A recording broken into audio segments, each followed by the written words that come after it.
সহজে ভেজ পোলাও কিভাবে বানানো যায় আজকে আমি সেটা আপনাদেরকে দেখাবো। আমি মুক্তি আর আপনারা দেখছেন মুক্তির রান্নাঘর। তাহলে রান্নাটা শুরু করছি। আমি নিয়ে নিয়েছি বাসমতি চাল। আমি চালটাকে 30 মিনিট আগে ভিজিয়ে দিয়েছিলাম। নিয়েছি ফুলকপি, গাজর, আলু আর বিনস, সবগুলোকে আমি কেটে ভালো করে ধুয়ে নিয়েছি। এখন আমি গ্যাসটা ধরিয়ে দিচ্ছি। কড়াইটা গরম হয়ে গেছে। আমি প্রথমে দিয়ে দিচ্ছি সাদা তেল। একটা গোটা গরম মশলা দিয়ে দিচ্ছি।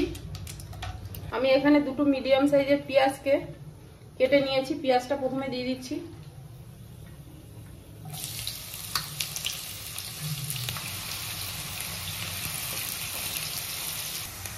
পেঁয়াজটাকে আমি কিছুক্ষণ ভেজে নিয়েছি। এখন আমি প্রথমে দিয়ে দেবো আলু। আলুটাকে আমি 2-1 মিনিট ভালো করে ভেজে নিলাম। এখন দিয়ে দেবো আদা, রসুন আর কাঁচা লঙ্কার পেস্ট। এখন আমি দিয়ে দিচ্ছি ফুলকপি, গাজর, বিনস।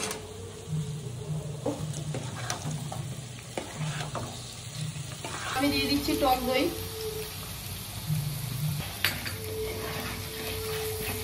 দিয়ে দিচ্ছি কাজু কিশমিশ। এটাকে আমি ভালোভাবে মিশিয়ে নিয়েছি। এখন দিয়ে দিচ্ছি আমি পরিমাণ মতন জল। পরিমাণ মতন না, আমি 500 গ্রাম বাসমতি চাল নিয়েছি। আমি এখানে 1 লিটার জল দেবো। আমি এখন দিয়ে দিচ্ছি লবণ। মিষ্টির জন্য দিয়ে দিচ্ছি আমি এখানে চিনি। জলটা যখন এইভাবে ফুটে উঠবে তখন আমি ভিজিয়ে রাখা চালটা দিয়ে দিচ্ছি।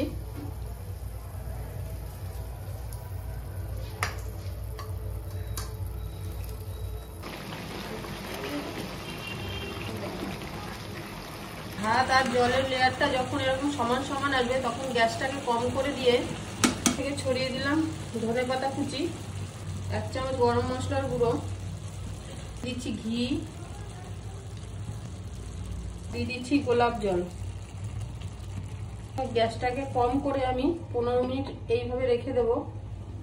15 মিনিট হয়ে গেছে। আমি এখন গ্যাসটাকে বন্ধ করে দিচ্ছি। এটাকে নামিয়ে নিচ্ছি।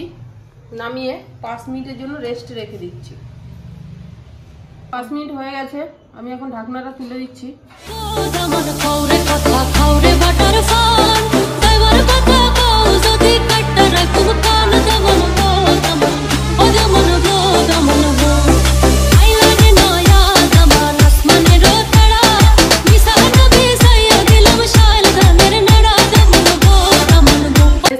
রেসিপি খুবই কম সময়ের মধ্যে বানানো যায়।